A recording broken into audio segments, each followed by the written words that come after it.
And we are recording with Mr. Michael Baum, who got through Kim Witzek, and about Monsanto and your patience with me. Like, maybe there's a running theme. It's like, every once in a while you meet like a crazy girl or something, and she talks about how all her boyfriends are crazy, and you're, at a certain point, you're like, what's the common denominator of all of those? It's you. I realize after like the 90th straight guest intro, and I'm like, and they have a patience of a saint. At a certain point, it's like, who is requiring people to have patience, Tommy? Maybe it's time for a little introspection. But with that unprofessional start, please introduce yourself, man. Hi, I'm Michael Baum. I'm the managing partner of a law firm called Baum Headland that does litigation against pharmaceutical companies and chemical companies and um, aviation law, things of that sort. Plane crashes, train crashes, people harmed or killed by drugs or Roundup. And we litigated a series of cases against Monsanto. We were on the trial team for all three of the trials that went to verdict up in the San Francisco area in 2018 and 2019, resulting in about $2.4 billion worth of verdicts against Monsanto that led to the current settlement program that has somewhere around $10.5 billion assigned to settling claims of somewhere north of 100,000 people's non-Hodgkin lymphoma cases caused by exposure to Roundup.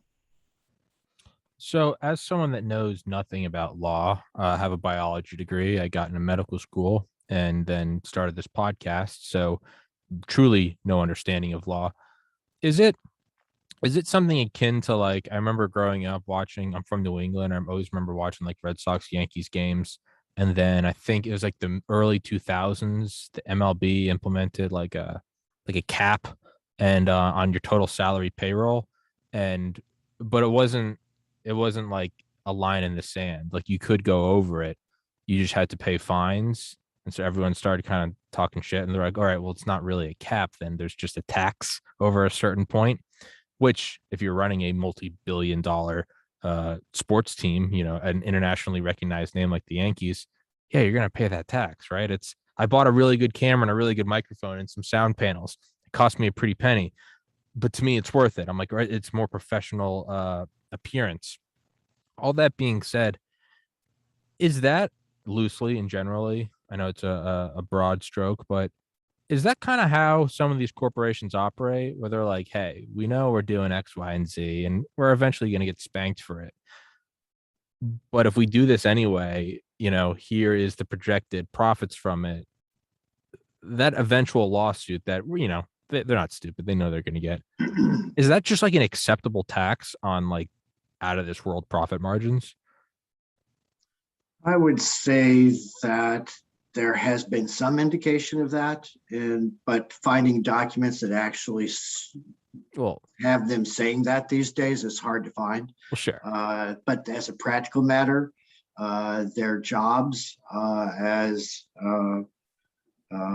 leaders of a corporation that has an obligation to create profits for their shareholders, if they can bring in, $25 billion worth of money and pay out $4 billion worth of money in fines, then yeah, it's worth it. Yeah. They almost are never tagged with the fatal blow, which would be like in the context of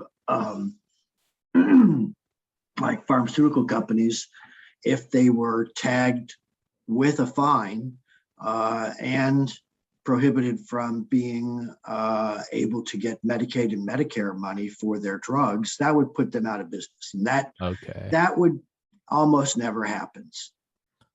I don't think it's ever happened. That would make a difference if they did something like that. But as it is, they just pay the fines and move on.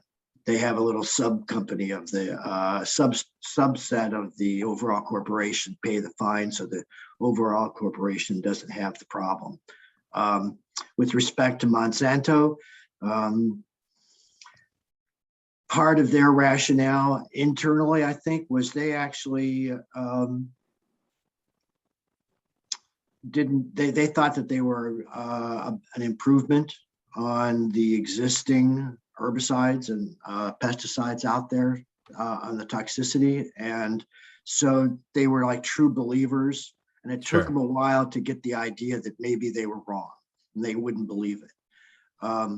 That said, they did some fairly wicked things in the process of protecting what was essentially an advancement in pesticides and herbicides.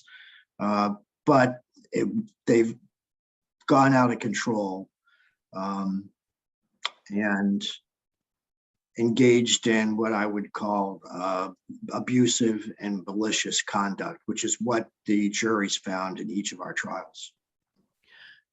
Yeah, about the whole like not finding it in writing. Like, these guys aren't stupid. Like, you're not going to put in writing like what they don't have a Tommy up there that's like, hey guys, so I know this is going to kill a bunch of people, but we're about to make buku bucks. Like, no, you don't put that in, I doubt there's a transcript between LBJ and the CIA talking about how Kennedy's got to go, right? So it's just some things are implied.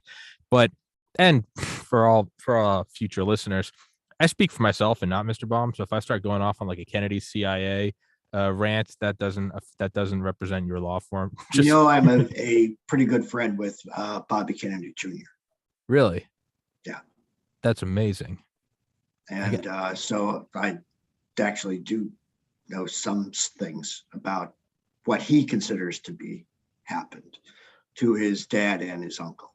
Yeah, I've had on here twice Mr. Jefferson Morley, a best-selling author who wrote about The Ghost, about James G. Sangleton, the head of CIA counterintelligence. And man, actually almost a year ago, today is November 18th, 2021, almost a year ago, on November 22nd, 2020, I actually had on two authors. I had on Gerald Posner, who kind of tying into this also wrote the book Pharma, which kind of what we're talking about, the Sackler family, Purdue, Oxycontin, Suboxone. But he also wrote a book, Case Closed, about the Kennedy assassination. And his is it was Lee Harvey. That's just what it is.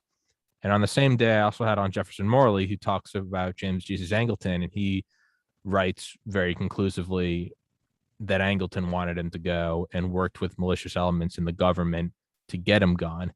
And I had them both on, not together. And because they both wrote, they're both incredibly respected authors. They both cite all their sources. And yet here we are at two completely different conclusions. I tend to lean towards Mr. Morley's conclusion.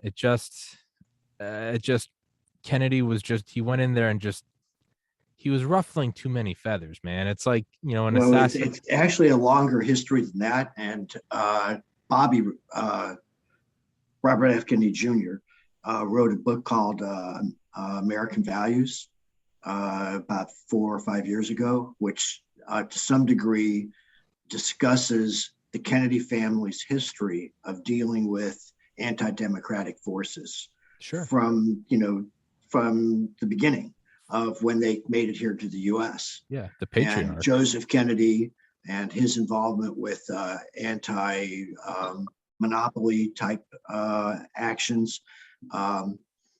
They were in a multi-decade battle with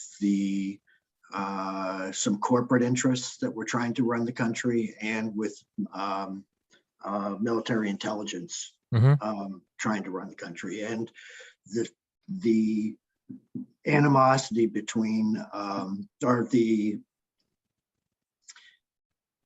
difference in values between what the Dulles brothers and the CIA and that crowd had compared to the Kennedy values that were they really were to some degree Constitution, Declaration of Independence, everybody should have rights, and other countries ought to be able to be like us, versus going in and toppling democracies for the sake of a United Fruit Company. That type of tension, I think, resulted in both the Kennedys being shot. I'm so happy to have met you because now I'm going to be back in literally 10 seconds. I need to grab a blanket. I have the air conditioner on and I put it way too low. I will be back in 4, 3, 2, 1. I turned it on way too low. Who needs an air conditioner on in November? Apparently me. But yeah, man, a lot of things you just said, right? The patriarch of the Kennedy family, bootlegging, right? And setting up, kind of want to be a So the political design. bootlegging story, Mm-hmm. that was a CIA meme. Really? Well, goddamn. Well, all right.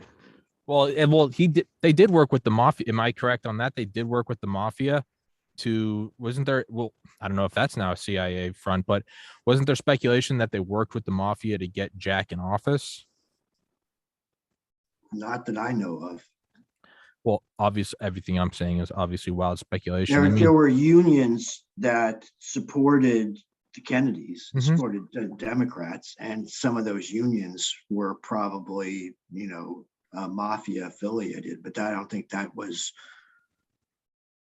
I would be news to me that was the case. I strongly recommend that American Values. It's a really well written book, and it's the history of American politics as affected by the Kennedy family from someone who was on the inside watching it happen. Yeah. Well, I mean, his brother, right, was involved. He kind of flew like the first ever drone, actually, right? That B-29 they packed with explosives to go hit Hitler's V3, which wasn't a rocket, but it was that mountain-based artillery system they wanted to use to wipe out Paris. And they filled that thing, that B-17 or B-29 with explosives. And it actually had a little television in it. And I think they have a replica of the TV you can see at the Smithsonian, and it's like early television, right? I mean, they show an American flag flapping. You can barely tell it's a flag.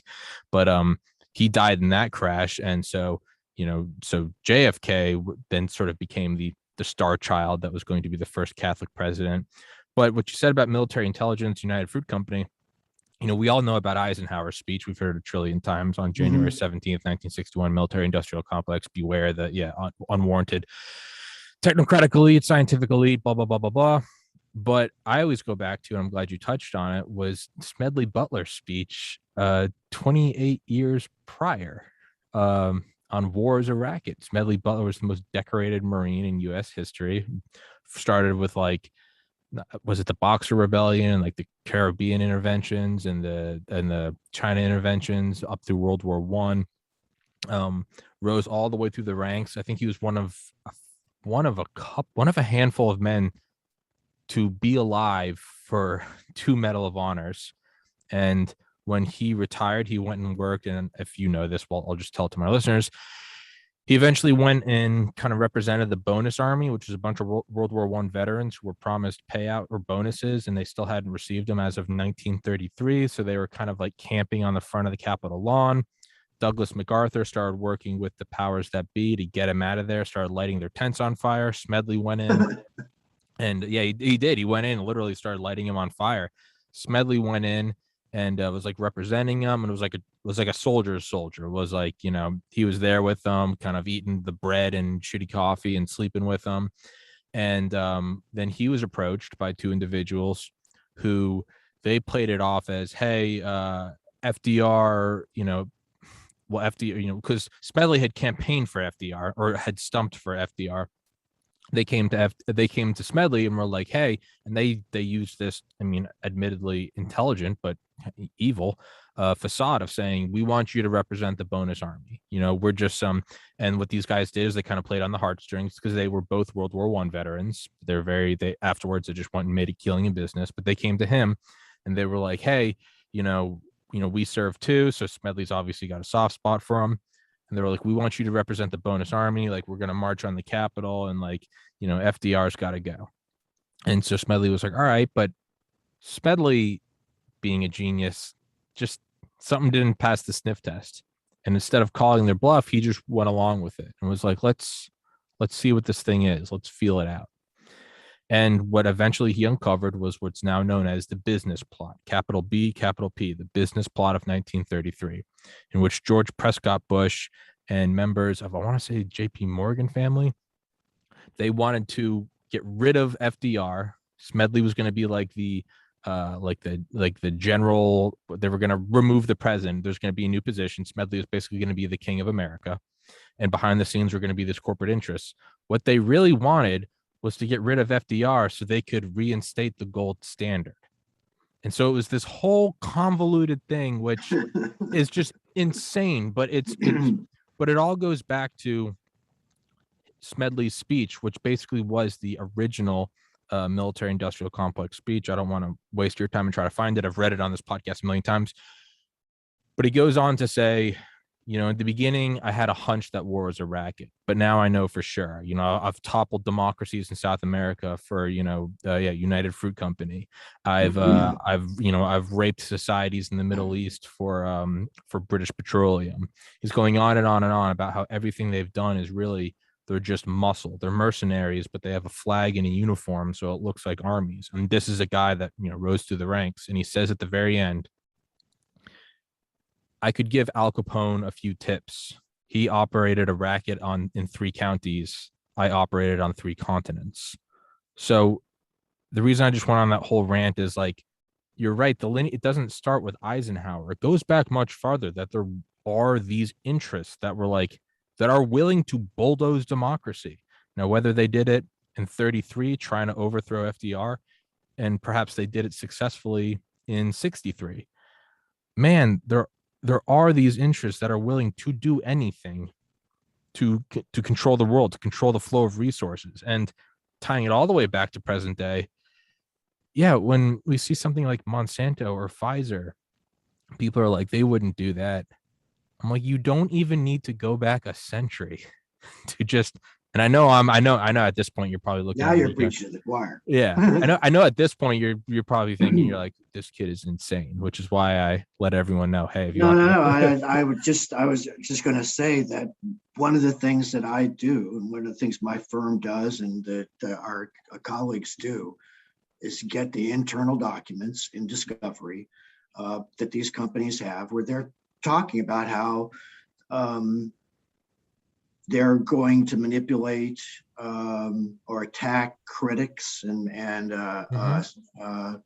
support academics who publish ghost-written stuff that's actually written by the companies. And it looks like science, but it's actually marketing for both chemical and pharmaceutical industry. Pfizer has been particularly guilty of that, and so have Monsanto. We got those documents and we've declassified them. And that's one of the things that we did in early on in Monsanto is we took a big block of those documents, went through the process of declassifying them, and then they got published as the Monsanto papers.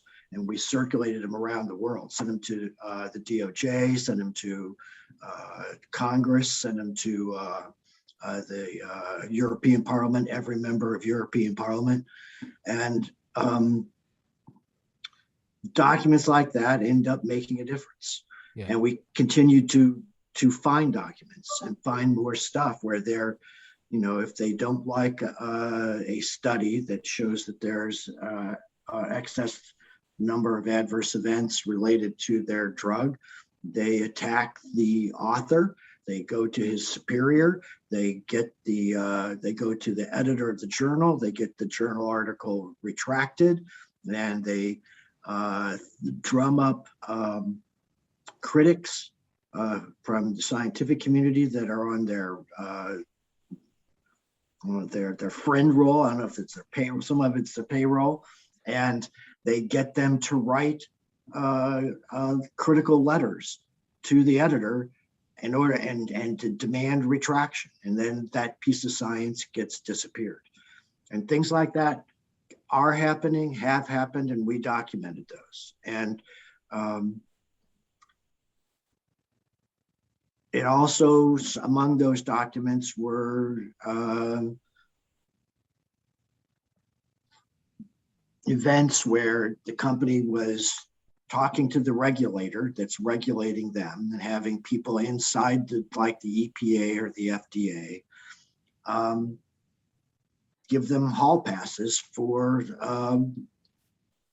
the defects in their science. So we call that regulatory capture. Yeah. The regulating agency has been captured by the entity that they're supposed to be regulating.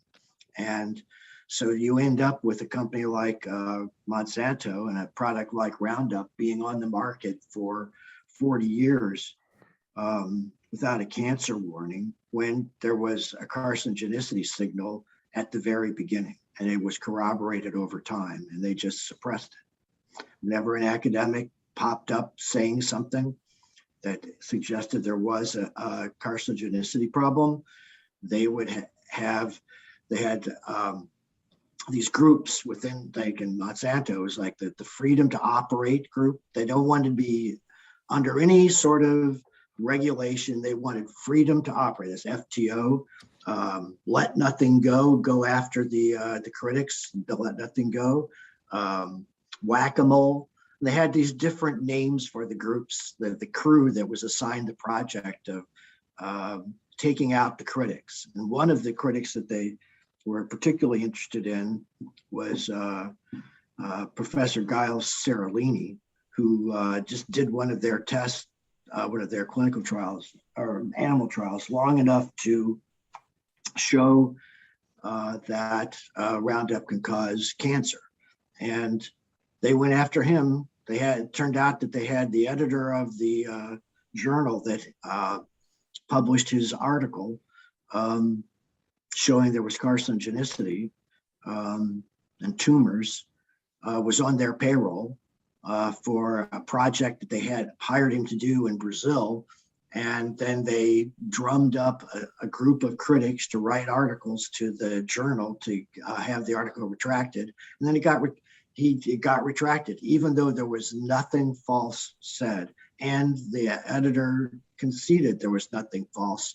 It was just, they thought it was questionable. And so that got yanked.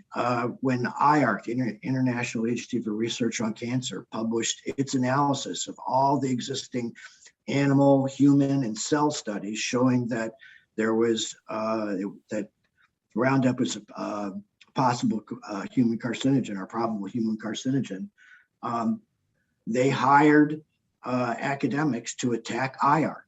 And they have this big long battle plan of who their allies were in the media and the regulatory agencies and the academic community they could call upon to attack IARC for publishing this material showing the connection. And so we declassified that and got that published, and it shows the hand of these corporations with their PR companies and their relationships with reporters. They would draft articles for reporters in the Wall Street Journal, and they'd have this interchange going back and forth. They'd draft the article, and then the guy would say, well, I don't have time to write it myself, you just write it for me, and then it gets published. So we got that series of emails out to show the type of manipulation that occurs. And in the US, it was observed, but in the Europe, it created quite a furor. But that's one of the problems here, is that the media are so beholden to their advertisers that the advertisers control the content.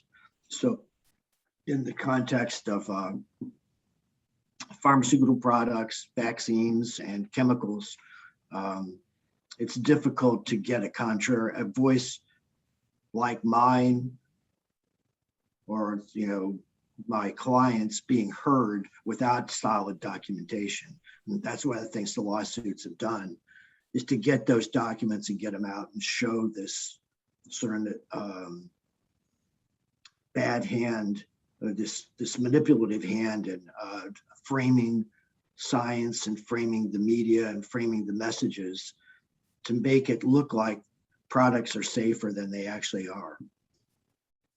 In a way, it's a blessing because it's forcing you to evolve. It's forcing you to be sharper. You can't go in there with a sloppy presentation when we just said we got to have documents. We got to go in there. It drives. It's right. I mean, that is natural selection. It's driving you to be the sharpest spear. You got to come in there. Unlike me shooting from the hip, going and grabbing a blanket. You got to go in there, polished documents, line this, article that. This is where. Here's the cable, and it forces you. In a way, they're forcing you to actually become the weapon that kills them. I want to go back and touch on what you said. That is a whole, right? I mean, we've seen it, right? 9 out of 10 doctors smoke Lucky Strikes. I drink when Right. pregnant, and my babies are fine. I mean, back to the food pyramid, right? I mean, you got to have 19 trillion servings of grain in the morning, and no fats. And even just Pfizer, right? I mean, you go back to the 1990s. You look at you can find them on YouTube, the OxyContin ads, and they've got their central casting, blue collar guy, like, I'm just working to raise my family, and I hurt my back, and I take OxyContin, and now I'm back to work, and there are no side effects. And then it flash forwards 20 years, and it shows like the all grown up kids, and they're like, yeah, no, he died 2 months later from suicide because he was going through withdrawal. Like, so we talked about the regulatory capture as well as media capture. Dr. Pierre Corey said it on Joe Rogan, and I think he used a great analogy. And he goes, it's like if you're in a plane and the plane starts rocking back and forth, and you make like a hard turn left or right, and then it settles out, and the intercom comes on, and it says, like, ladies and gentlemen, like, we apologize for that. There was just some slight turbulence. And you go, oh, okay, captain's voice.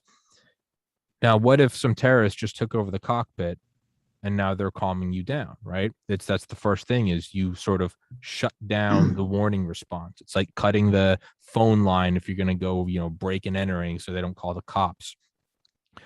And I think it's becoming more lethal than ever, because as opposed to having to cover all these news stations, we are now at Facebook, Instagram, Twitter, YouTube, Reddit, TikTok, Snapchat. There's just a handful. And especially with a pandemic where there is no public square and we all have to communicate through a handful of platforms, you now only have to corrupt a handful of CEOs. And to me, it's just, and it's all coming into perfect clarity. What happens when Dr. Robert Malone comes out and starts talking about the vaccine or ivermectin, and they go in and they edit Wikipedia and say he didn't invent it, and they unperson him? He no longer has access. He cannot access the New England Journal of Medicine. They blocked his IP address. I have him on my podcast. I have on Dr. Peter McCullough, who said, hey, vitamins don't cure COVID, but as the most published cardiologist in world history, Dr. Peter A. McCullough, he goes that there are 4 things that people of all age could take from Walmart: quercetin, turmeric, vitamin D, and zinc. He goes, about $7 a month. They could help everyone with their mortality rates. I get permanently banned from YouTube for that. And it's easier to do that because I had about 6,000 subscribers at the time. It's not like I'm Joe Rogan and they're making splashes.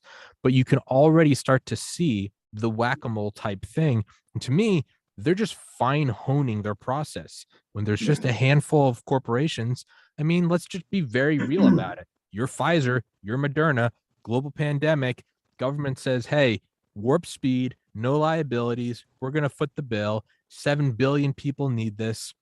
And then all of a sudden, these pesky doctors are coming out and they're going, actually, hey, ivermectin, hydroxychloroquine, we think are actually just as efficacious. No, you're going to go to your buddies in big tech and go, hey, any mention of ivermectin, any mention of VAERS data, squash it, because we're making a killing right now. And there is precedent. Everything you just said is precedent. And you're not telling a story about in the year 2000 BC. No, in our lifetimes, this is happening right now. It's happening right now. Do you think, with your experiences with battling and beating Monsanto and everything you just mentioned, do you think that is indeed what's happening right now with Pfizer, Moderna, AstraZeneca, and Johnson & Johnson squashing all alternative treatments because the alternative treatments are generic and cost pennies per pill? Yes, Yeah. for sure. So Have you, yeah. no, go on. Did you see the Nebraska AG's office opinion on ivermectin and hydroxychloroquine? I did not. It was issued about 3-4 weeks ago. You should pull that. It's a pretty good analysis of the science supporting. That's a good debate of the science, either supporting or undermining the efficacy of either hydroxychloroquine or ivermectin as viable preventative or viable treatments. And it basically goes through and says, hey, we're looking at this. This looks like legitimate science on both sides. There is science going one way and science going the other, but there's enough science showing efficacy that we're not going to we're not going to penalize any physician who prescribes either ivermectin or hydroxychloroquine. It's a really good stand taken by them to protect physicians who want to use their reading of science to apply medications to their patients. And there's a lot of places that are going after the licenses of doctors who are doing just that, or preventing them from prescribing it or administering it in hospitals. Like there's a guy named Merrick in Maryland, I think, who had been successfully using ivermectin and hydroxychloroquine to treat his patients in the hospitals and in a particular place where he had privileges. And he had like a 80% success rate with his patients. And the hospital then said, you cannot use ivermectin anymore. And 6 of the next 7 patients of his who were in the hospital all died because he could not give them the ivermectin. They basically just decided to kill him. It's let him die. It's a crime, and that's all, you know. And from my warped perspective, in order to get the EUA, the emergency use authorization for ivermectin and hydroxychloroquine, I mean, I get the emergency use authorization for the vaccines. mRNA vaccines. They had to have no viable alternative viable and treatment. So they needed to take those viable alternatives out early, and they started taking them out well before the submission. And that's where you ended up with Surgisphere being able to get something published in the Lancet medicine, like that, just completely fake data. How does data that fake make it into the New England Journal of Medicine on a rapid basis?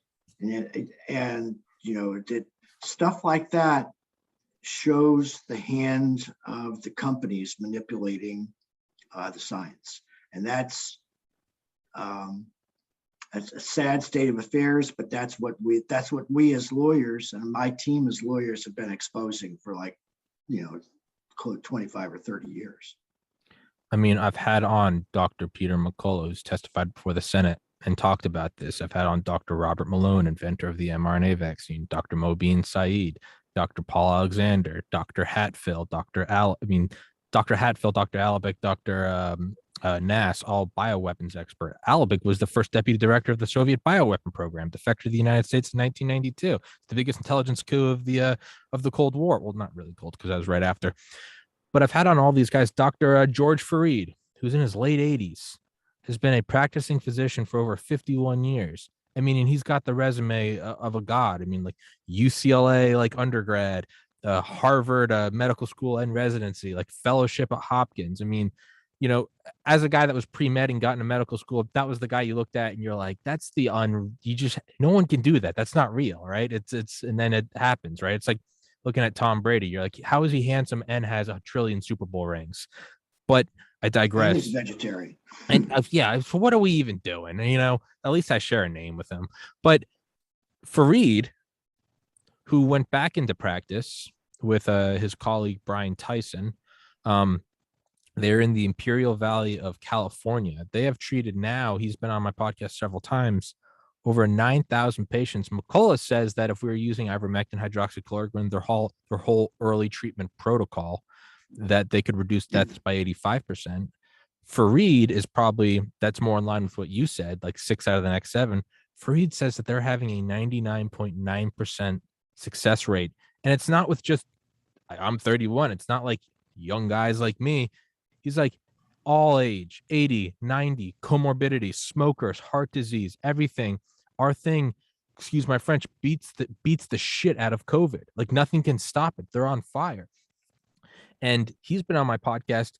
And I mean, this guy is just a saint. He's, whenever he does my podcast, he's still in his scrubs and he's drinking a Red Bull and it's like 9 p.m. his time. And he's hopping on.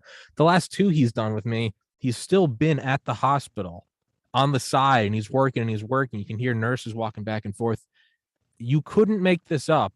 The second to last time he's been on, he gets a call mid podcast from a pharmacist saying, hey, basically, I need you to like come up with a lie for me so I can prescribe ivermectin. And you see Fareed go, I'm not going to come up with a lie. Like, just prescribe it. It's like, just do it. He's like, do your duty. You're a medical professional. Do your duty. And he hangs it up. And I was like, do you want me to edit that out? And he was like, not at all.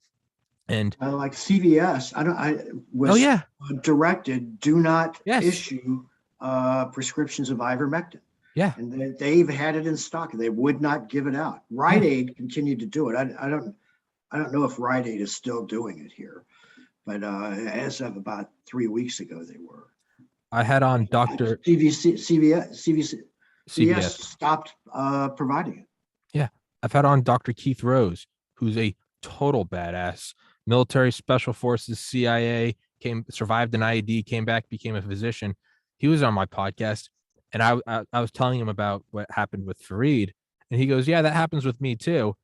And he goes, so what I do, you can just tell this guy with Special Forces. He goes, just has this whole war plan. He's like, you call them up, you get their like pharmacist ID number, you get their name first and last, and you just, you clarify it so you know who to sue when your patient dies. And he goes, it works every time. They'll bypass the laws within like the company. But everything we're seeing right now is,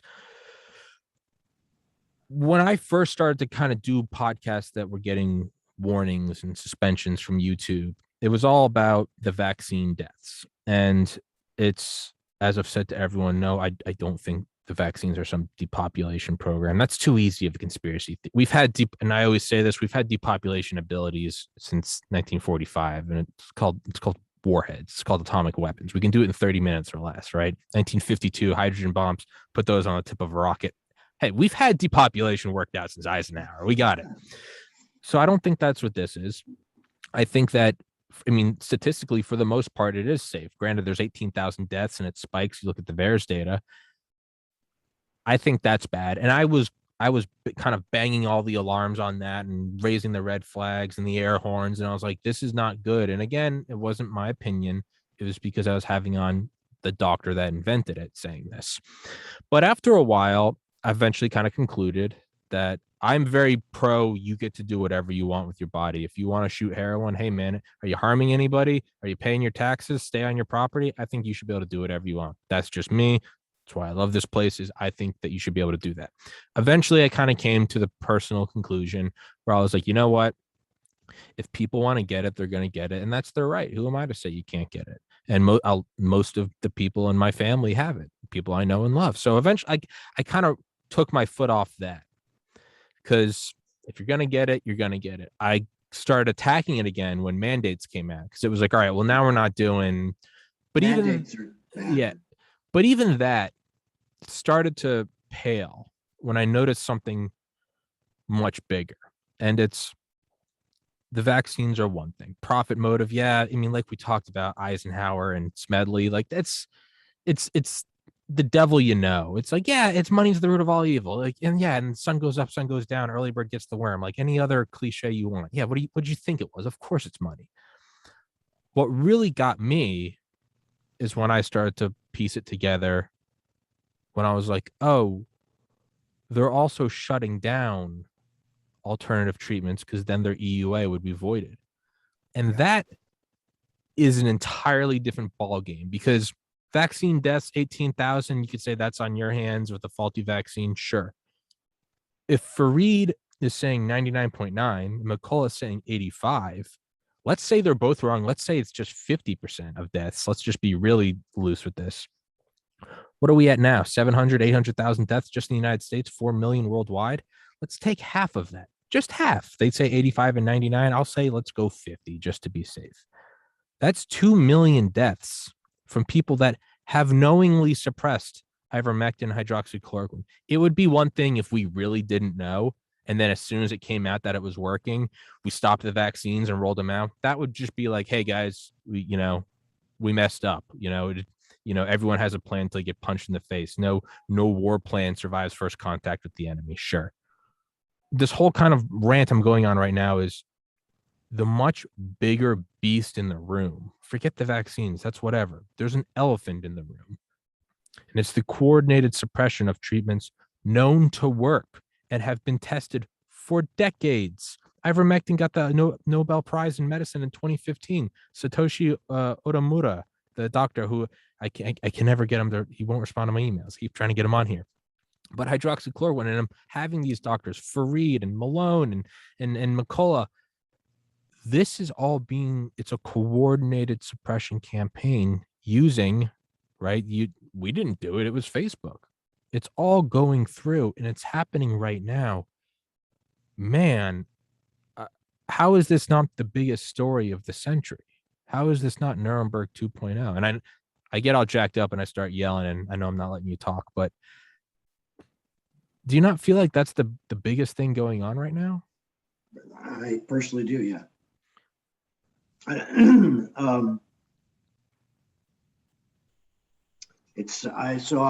have been, helping out with some of the vaccine injured and helping out with appearing with Dr. Malone with Republican AGs to bring actions to recover money that the states have spent on COVID treatment that would have been prevented if they'd used hydroxychloroquine or ivermectin as a viable treatment, and the deaths and medical care costs that the states have have been subjected to could have been avoided. And that was done for those drugs were taken out, those viable treatments were taken out for purposes of promoting and maintaining the EUA. It's for the vaccines. I like you. If people want to take the vaccine, go right ahead. If they think it's effective and they think it's going to reduce the probability of their having a severe outcome from COVID, or maybe help prevent their getting it at all. There's conflicting data going back and forth regarding its general efficacy for preventing infection and its general efficacy for preventing transmission, its general efficacy for lowering hospitalization outcomes. That there's some evidence to support it, and there's conflicting evidence against it. It's very difficult to gather some of that evidence. That said, there's enough evidence, I think, against the safety to make it so that if somebody doesn't want it, they should not be mandated to do it. Yeah, it is not 100% effective and not 100% safe, and there's no business mandating something like that. Yeah. I mean, so so back to your thing. Is it the biggest story right now? There's some scary stuff going on with respect to the erosion of competing voices, preventing debate, preventing scientific discussion by legitimate scientists like Harvey Rishin and Robert Malone and Dr. McCullough, Dr. Corey, Peter Zelenko. There's Zev Mhm. Selenko. There's a lot of people, voices out there that have been actually in the trenches using this material, using these drugs to prevent serious disease. And just as much as there is some science supporting the vaccines, there's a bunch of science supporting the ivermectin and hydroxychloroquine, and the doctors dealing with their patients ought to have the right to make the decision of what they're going to administer. And the prohibition of and the clamping down on the supply chains for ivermectin and hydroxychloroquine is killing people. It's preventing people from getting adequate treatment who could probably otherwise have avoided going to the hospital, or once in the hospital could have been treated with something that would have got them out of there within a few days. It's and really the crux of all of it is the uh the banning of debate and discourse. Yeah. I've I could very well be wrong. It could turn out that everyone that gets the vaccine lives to their 200. Hey, egg on my face, sucks to suck. I died, right? I'm okay with that. I acknowledge I'm not a doctor, dude. I'm in an apartment yelling at a microphone and a camera with gentlemen like yourself who are nice enough to come on here. But when we can't even debate it, like if I ever met horse dewormer, that and hydroxychloroquine don't work, well then come out and debate it. Like tear me apart in the field of on the battleground of academics. Like don't if I if I go out there and start saying that putting pennies in your shoes cures aneurysms, like no, go out and have someone explain. And if it's this easy, knock me dead in 10 minutes. Come on here and go, hey, this is a neuroscientist from Harvard, and he's published 40 papers on aneurysms, and he explains how it has to do with blood clotting and vessel walls, and indeed has nothing to do with the copper content of your shoes. And then it's done. And I'm a moron, and it's over. And I, rightfully so, lose all credibility. But when you are not allowed to talk about it, if ivermectin and hydroxychloroquine don't work, and if the vaccine is safe and effective and the nectar of the gods, all of this could be put aside. You just have one campaign. If it's worth this much, you would just have scientists from here, and you would take the biggest names on the other side. You'd take Zelenko, McCullough, Malone. You'd bring them all out, and you'd do one thing. You'd broadcast it during the Super Bowl, and you'd shut it down, and then it would be done. But they can't do that because they know it's not true.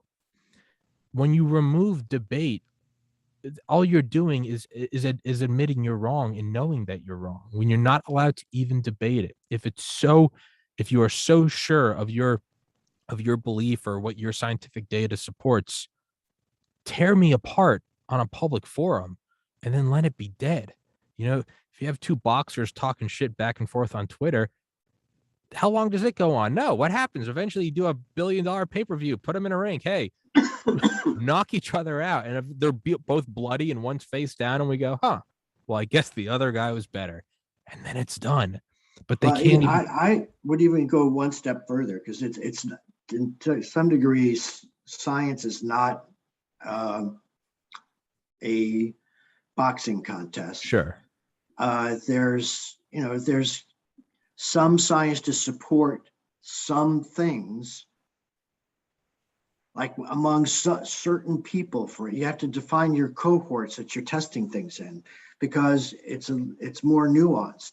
If you have someone who's got advanced COVID, and they've already gotten past, they've got the cytokine storm occurring, and they've got the autoimmune reaction, and they've got all multiple organ shutdown, giving them hydroxychloroquine and ivermectin, then it's and then saying, oh well, it didn't work, is you're using the wrong metric for arriving at, well, if you'd used it back in the first couple of days. And all the people that used it in the first couple of days, 90 something percent of them are not progressing to a more serious disease. If you look just at those people who are hospitalized and on the ICU and about to die, not getting better from ivermectin, and then promote the idea, or hydroxychloroquine, and then promote the idea that they didn't work, well, you miss all the places over here where it did work. So if you've tunnel visioned in on the ICU people and had your debate then and had the big knockout fight, well, ivermectin would have lost. But there are scientists over on the other side over here who are working out in the field or working in the emergency rooms or working, in the early treatment range, saying, wait a second, you're using the wrong metric. And science is about that, is looking at the metrics, looking at the methodology, looking at, it's worked in this group, but not this group. These people are more genetically prone to having autoimmune reactions, and we need to be careful about giving them vaccines because of the adjuvants in the vaccines. I mean, you learn to be more discerning, and I think that's, just closing off the debate entirely kills people, and that's what's happening right now. They're closing off the debate entirely on the basis of looking at just those studies where there were people who were in advanced stages of disease, and not taking into account the people who were not in advanced stages, because the mechanisms of action deals more with preventing viral replication and anti-inflammation, and those are important at the early stage. Once you're in those advanced stages and you're all down in with excess fluid everywhere and autoimmune attacking each of your organs, it's not going to do you a hell of a lot of good. And so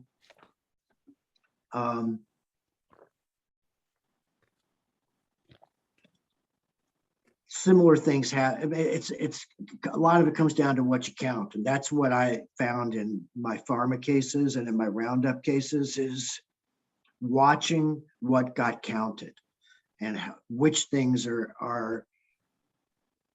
which numbers are being manipulated. And if you can actually see what's being counted here, if you counted only the ICU patients given ivermectin, you'd end up with like a very low efficacy rate. If you count well,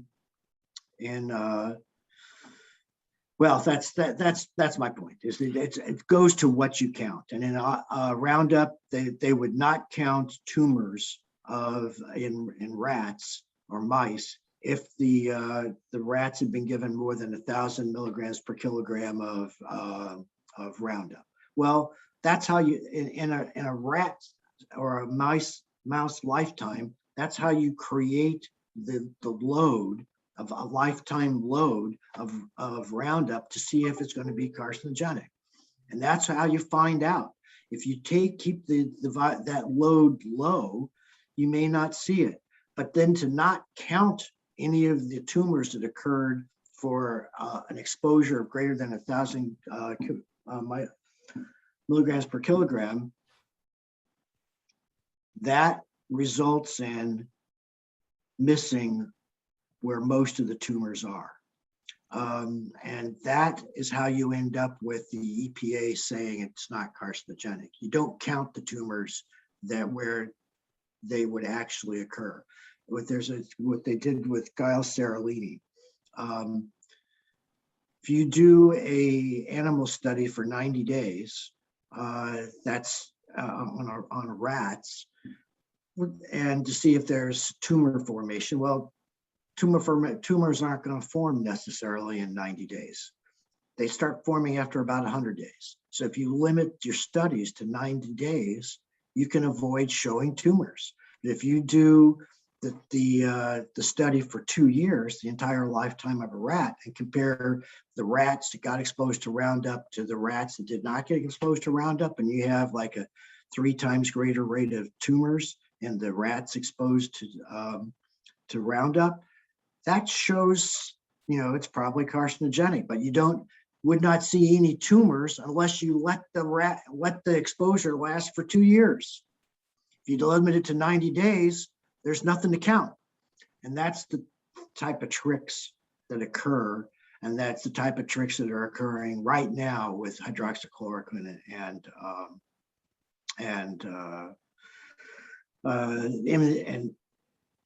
ivermectin, and the types of tricks that are occurring in the counting for the adverse events and injuries caused by the vaccines themselves. What are their actual efficacy rates, especially now with the Delta variant? How many of the what's the rate of infection for vaccinated versus unvaccinated? If you talk to one group, they're going to say, well, the vaccinated are not getting infected as much as the unvaccinated, that there's 3 times greater rate of infection among the vaccinated, and the unvaccinated are the problem. But if you find out that the definition of unvaccinated includes everybody who has gotten one shot of the dual shot ones, that it only counts people that have outside the 2-week 14 days after the second shot, then you start having people in both groups, having vaccinated people in the unvaccinated crowd, and it blurs all the data. You just need to watch again what's being counted. And I think that for a while in Israel and in UK and Iceland, they actually had pretty good data showing that the vaccinated and unvaccinated rates were almost the same and into some places greater in the vaccinated group. I had to go back and do another dive back into this because it's been a few weeks since I looked at what the data showed, but the last body of data I saw was that the vaccines are not stopping infections. And so if they're not stopping infections, why are we mandating? Unless it's making a lot of money.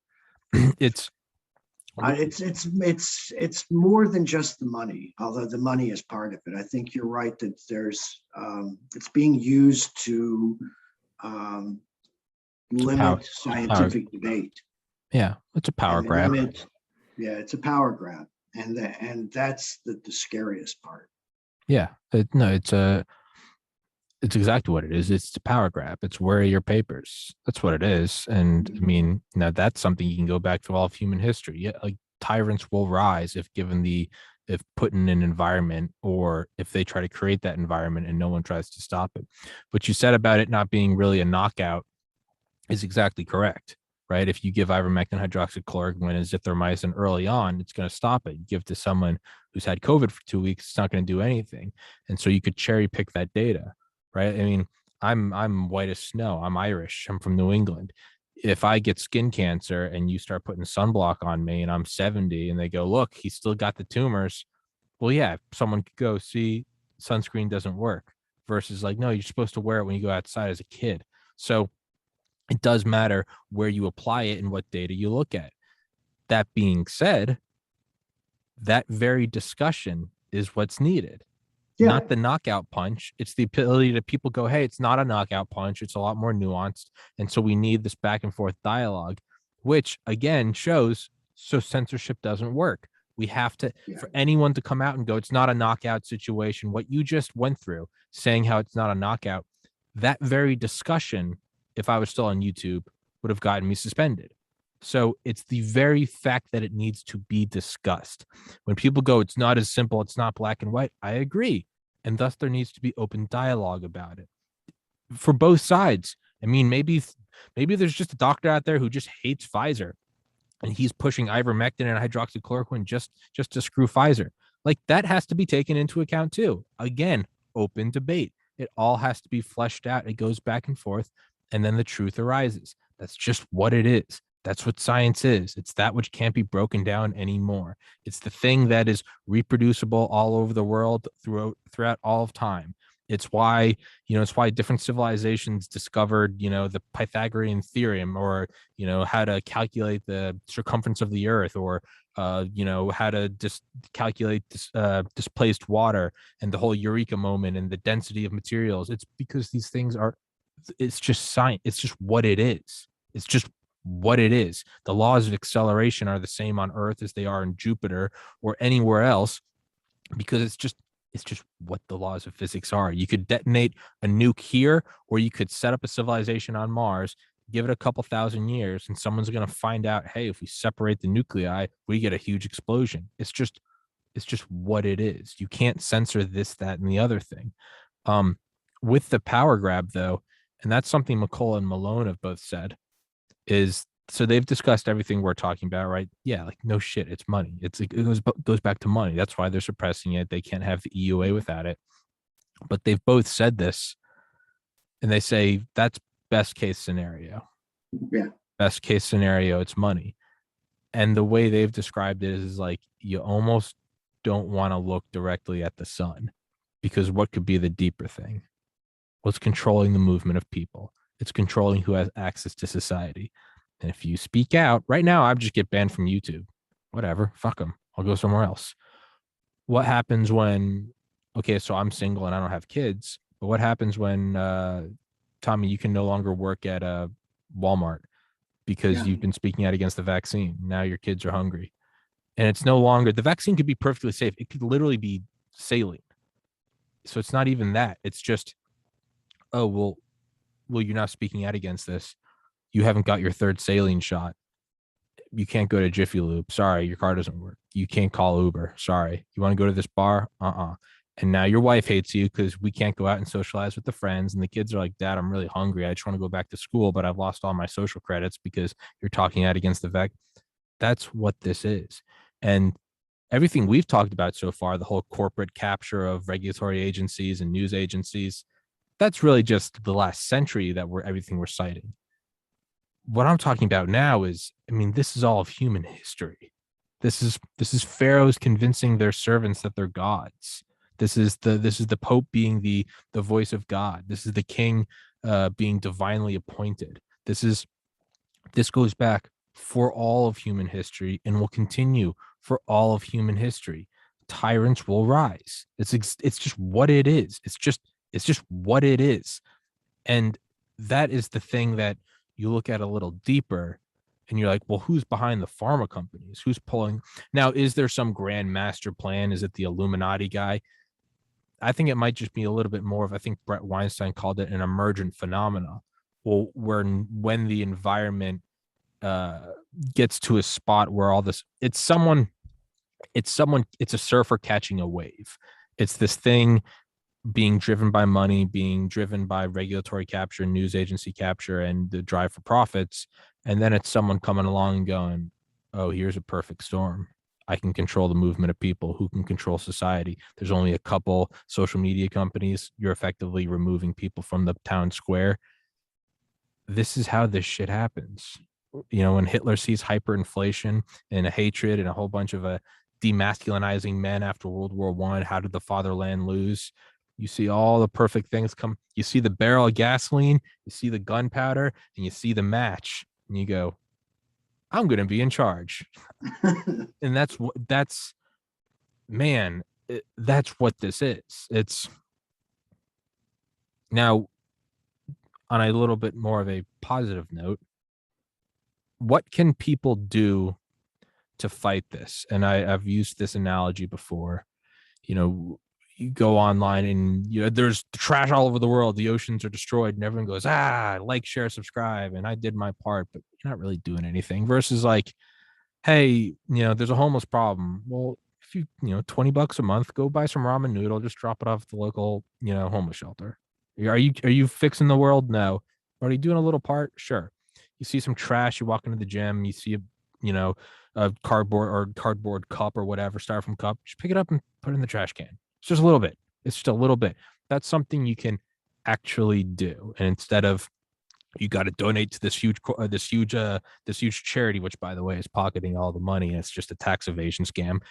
What can people do to actually fight this? And I know I gotta let you go soon because you got another meeting coming up, and I won't ride it right to the edge so you can, compose yourself for the next one.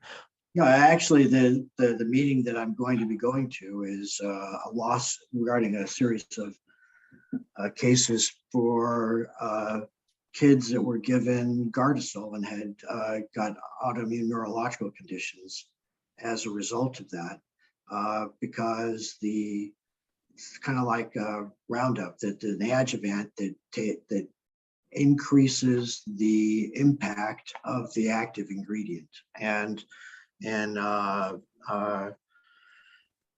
Gardasil, which to some degree was sort of probably a runway or a model that was used for the mRNA vaccines, but the virus-like particle antigen for Gardasil is so weak that it doesn't have a long-term immune response that protects against exposure to the human papillomavirus for many years. So you need to have an excess immune reaction at the moment of injection to cause a large response to the antigen. And that's what the adjuvants do. Adjuvants assist the antigen, the virus-like particle, have a boosted immune response, and it causes an overdrive immune response. And one of the things they use is aluminum, and aluminum is a neurotoxin. And so, you combine that and get an excess immune response, and you got some molecular mimicry of I know you get all this, but I'm not, your listeners may not, but some of the amino acid sequences that are in the virus are very similar to the amino acid sequences in human proteins and that are in your brain or in your heart or in your gut. And if that exact sequence is what is identical between the two, you end up with your immune system saying, oh, I think I'm attacking this virus particle over here, but it's actually the same sequences in your heart.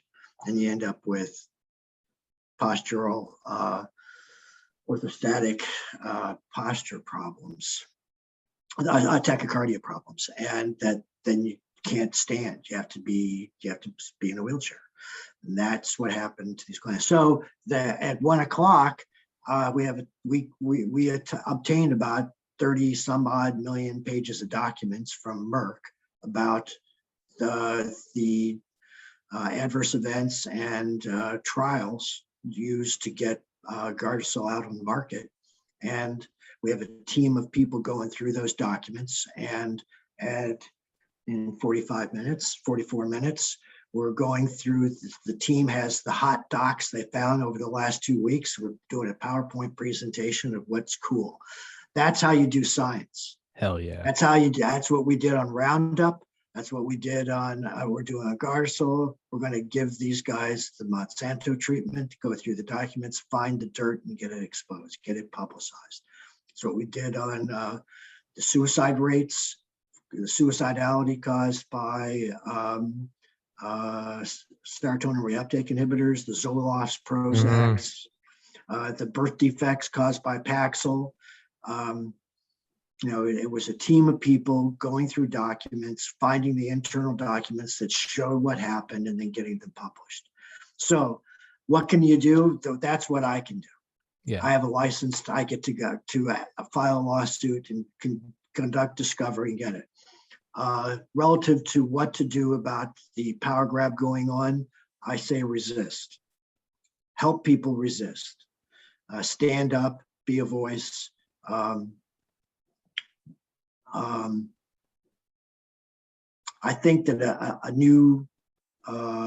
probably a new alternative culture is going to develop, of where there's going to be a hospital you can go to that has unvaccinated doctors and unvaccinated patients. They're going to let it, there's going to be things like that develop over time. But I think resistance has to occur. Yeah. A bunch of Republican governors are standing up and saying no to mandates, and their attorneys general are standing up, those are gutsy guys. And generally speaking, I've not been a fan of the right, because I thought they were totalitarian. They lean towards anti-democratic, anti-egalitarianism, anti-vote. Every person has a vote. There was voter suppression by that crowd, and so I was against it. Sure. But I think they're right on this. I think they're right on the technocracy taking over, being too powerful. And I think they're right on mandates not being.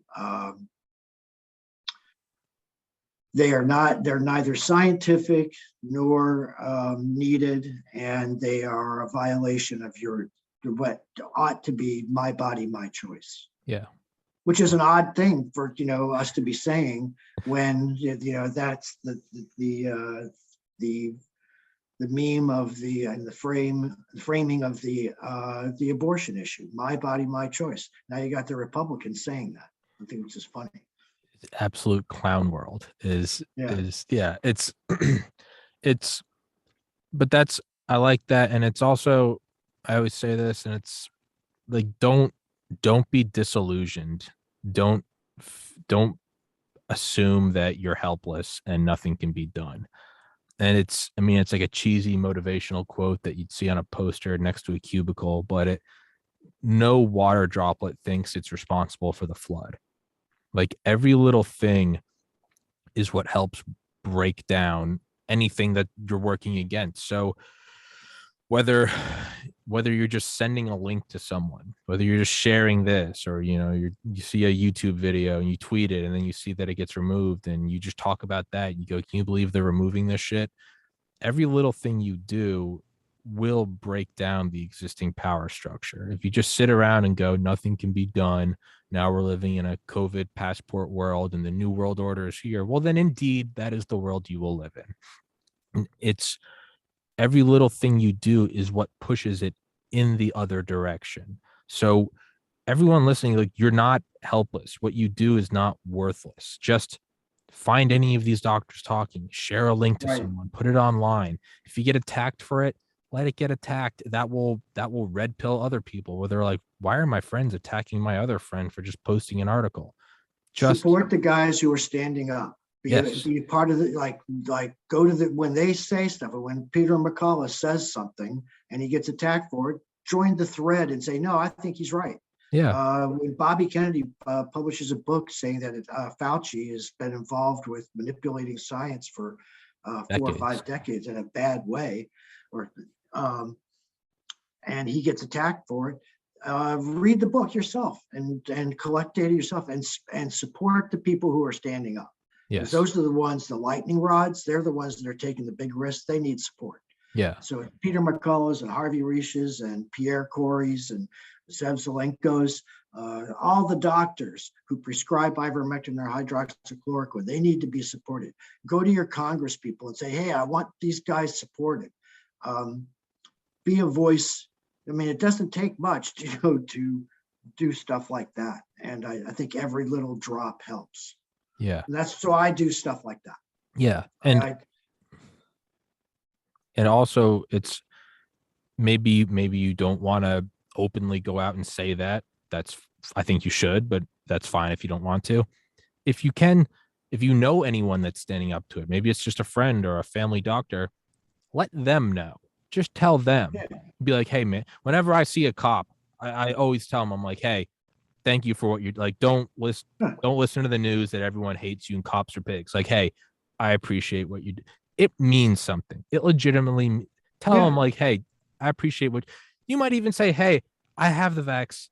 I don't agree with what you're saying, but you know what? I do respect free speech. Just something to, you never know, like, what little thing is going to egg someone on to just keep going forward. Don't give up. It's, man, we all die eventually. It just ends eventually. Whether you've got $100 trillion or you're dirt poor, eventually it's over.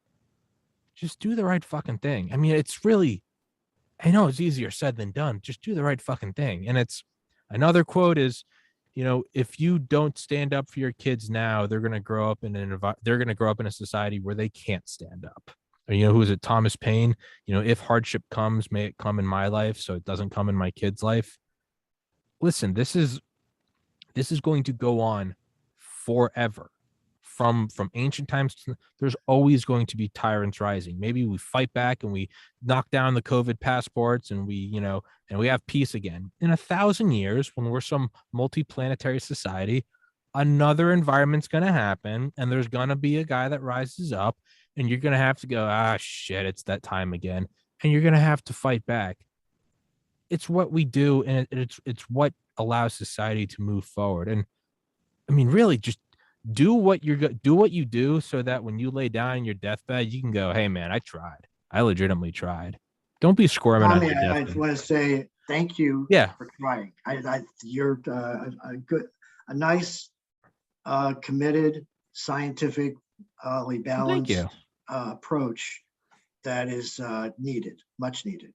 thank you very much. And thanks for putting on people like Kim Witzak and Yeah, Peter thanks, man. Corey, and giving them a voice, a platform to talk from, because the major media and the present administration are trying to prevent that Yeah, voice, those platforms, and having the voice.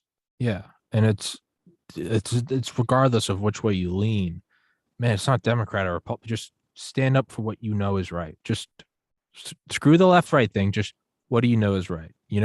Human rights. My body. I don't want to have to take this. You shouldn't be mandated to do this if you want to go to work. Just it doesn't matter which puppet it's coming out from.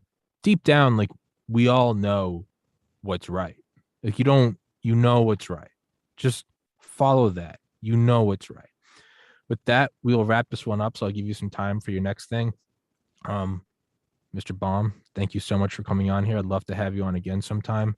And before you go anywhere, though, I'm going to stop recording in a second. I do want to say something to you afterward. So, but for now, Mr. Baum, thank you so much for coming on, sir. Thank you. It's a Yes. pleasure. All right. Don't go anywhere. Don't go anywhere. Hold on.